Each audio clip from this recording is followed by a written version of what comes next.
నా పేరు Sadananda Goud, Telangana JAC chairman Kalwakurthy. ఈరోజు ప్రముఖ జర్నలిస్టు, ప్రశ్నించే తత్వానికి నాయకత్వం ఇచ్చినటువంటి వ్యక్తి, ఈ తెలంగాణ ఏకలో ఉన్నటువంటి 4 కోట్ల ప్రజానీకం యొక్క గొంతుగా ఉన్నటువంటి తీన్మార్ మల్లన్నను ఈ బీసీ వాదంలోన జరిగిన లెక్కల గురించి తప్పుడు లెక్కలు జరుగుతున్న సమయంలోన ఆ లెక్కలను ప్రశ్నించినందుకు, ఈ తప్పుడు లెక్కలను ప్రశ్నించినందుకు కాంగ్రెస్ పార్టీ ఈరోజు అతని పైన సస్పెన్షన్ వేయడం అనేది విచారకరం. దీన్ని సస్పెన్షన్ వెంటనే విరమింపజేసుకోవాలని చెప్పడానికి కల్వకుర్తి జేఏసీ నుంచి మేము డిమాండ్ చేస్తున్నాము. ఎందుకు ఏం తప్పు చేసిండు తీన్మార్ మల్లన్న? రాహుల్ గాంధీ కులగణన చేయమని చెప్పండి ఆదేశించిండు.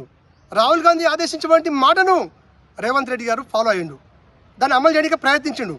అమలు చేసే క్రమంలోన బీసీ కులగణన యొక్క విషయంలోన తప్పులు తొడక ఉంది. 30 లక్షల మంది బీసీలను మొత్తంగా గొంతు నమిలి పిసికేసినట్టు, చంపేసినట్టు సభ్య సమాజం మొత్తంగా బీసీ సంఘాలు కానీ, కుల సంఘాలు, వివిధ కుల సంఘాలు కానీ, ప్రజా సంఘాలు కానీ మొత్తంగా మీడియా పరంగా మొత్తంగా తెలియజేయడం జరిగింది.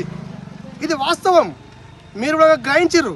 గ్రహించినందుకే మళ్ళీ రీసర్వే చేయడం జరుగుతుంది అన్నమాట. దాని గురించి ఈ యొక్క తెలంగాణ రాష్ట్రంలోనే మొట్టమొదటిసారి ఈ యొక్క తీన్మార్ మల్లన్న గారు ఈ బీసీల యొక్క కులగణన అనేది తప్పులు తొడకండి చెప్పండి అని ఆ పత్రాలు చించేయడం జరిగినది. ఒక ఎమ్మెల్సీ ఆవిడ ప్రశ్నించిండు. ప్రభుత్వము సక్రమంగా పనిచేయకపోతే సలహాలు ఇస్తున్నాడు, సూచనలు ఇస్తున్నాడు. అనేక మంది ఎమ్మెల్యేలు సక్రమంగా పనిచేస్తలేదని చెప్పండి అని తీన్మార్ మల్లన్న మీకన్నా ముందుగానే ఆయన యొక్క క్యూ న్యూస్ ద్వారా కావచ్చు, ఇక వివిధ మీడియా ఛానల్ ద్వారా వారు మార్నింగ్ న్యూస్లో వారు చెప్పడం జరుగుతున్నది. అదే విషయాన్ని ఈరోజు గౌరవ ముఖ్యమంత్రి రేవంత్ రెడ్డి గారు చెప్పడం జరుగుతుంది అన్నమాట.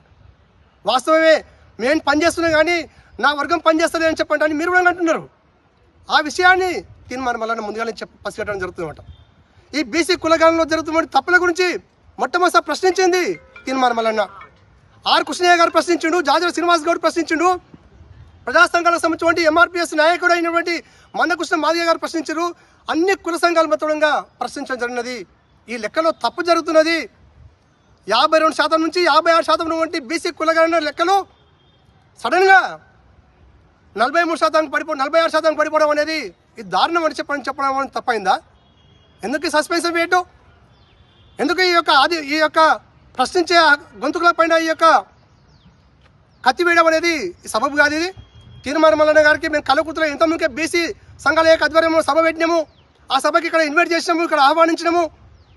మేము తీన్మార్ మల్లన్న మేము అండగా ఉంటాము. కల్వకుర్తి ప్రజా సంఘాల నుంచి మేము